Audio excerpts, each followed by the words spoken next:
Yo, what's going on, pimps, hoes, tricks? You know what I'm saying? Duke Fool, back at here with another video. North America's finest fool. Nobody respected me until I put on the chain.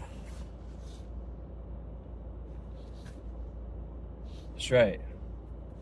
Xi Jing Bling. World War III around my fucking neck. Feel me? Now, this is a review of a movie I've seen in theaters. Avatar, Fire and Ash, the third Avatar. I seen the first one, the second one, and the third one in theaters. This one was 3D. Straight off the bat, 3D. I don't know about 3D, man. Like, there's a car coming, flying by. But yeah, I don't know about 3D, man. I think I prefer 2D. The only movie I liked in 3D was Guardians of the Galaxy, the third one. The shit just looked really good, and I guess the music and the combo. But yeah, someone said that this is like the weakest entry into the series for Avatar. I would probably agree. I think when Avatar shined, it's like, if you remember the first movie with the huge ass tree and integrating with the nature, and like, you can't recapitulate that first movie, obviously. But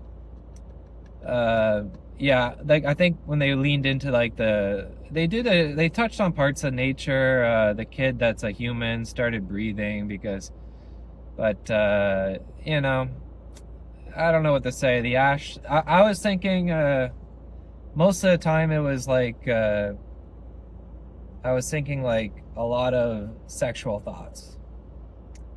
Like, I was thinking about banging an Avatar the entire movie. Straight up. Straight up. Like, that new chick, the Ash, queen person, she was fucking like dosing the Avatar dude and fucking doing all this trippy voodoo witch shit. That shit was fucking turning me on. But yeah, this is probably mentioned before. I didn't notice any nipples in the movie. I guess avatars don't have any nipples or something. So that was, but they still had the coverings on. Like like the chick still had the little thin strip of rope tied around her nipples, but she had no nipples to cover up anyway. So I was questioning that the whole time. Because if you look at the other characters, they don't have any nipples or whatever. So, yeah, you know, the big battle sequence. Yeah.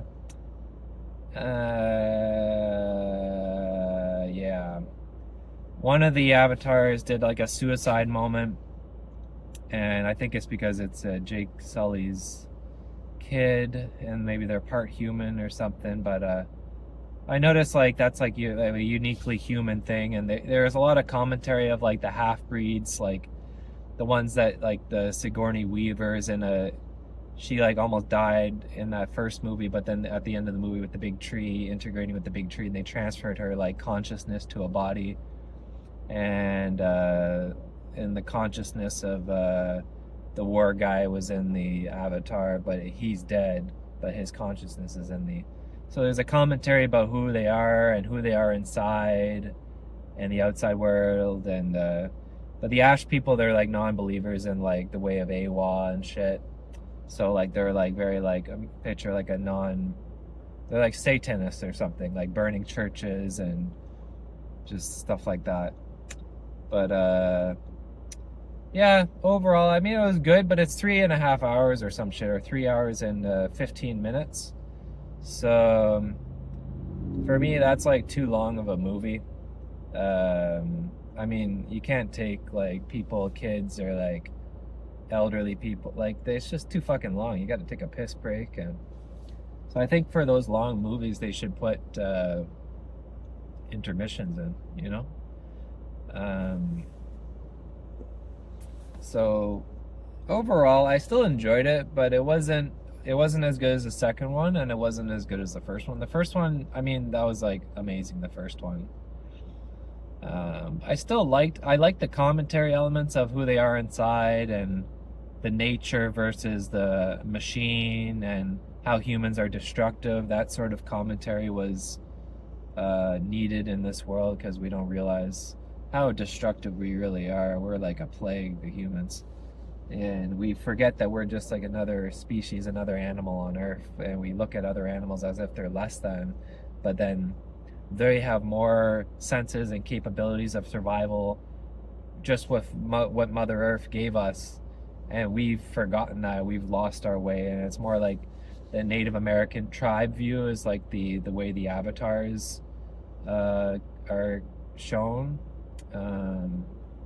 So I do enjoy that commentary, so I like that. It's a good, wholesome movie. Mothers, there's a pregnant one, she gave birth to an avatar. There's a lot of commentary on that. So family dynamics was big. Rebellion and feeling like you're outside but you're still inside the tribe, and bringing shame to family, and that sort of concepts of like duty and responsibility.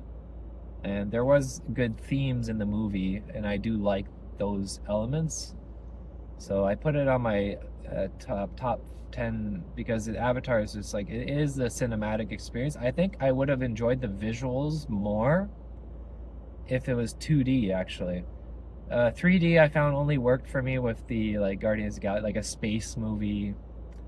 That's when it really kind of popped and worked for me. But I found it's just I think it would have been more popping, more just seeing more colors and stuff in 2D.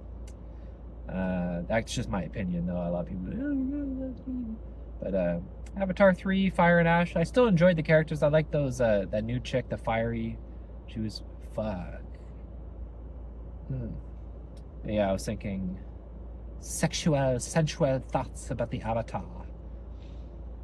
So that was my male bonehead brain activating. But I still enjoyed all the other themes in the movie. Okay, this is getting a little bit long now, huh? 7 minutes, 30 seconds? Holy fuck! My name is Duke Fool! This is Duke Fool Reviews. Goodbye, little.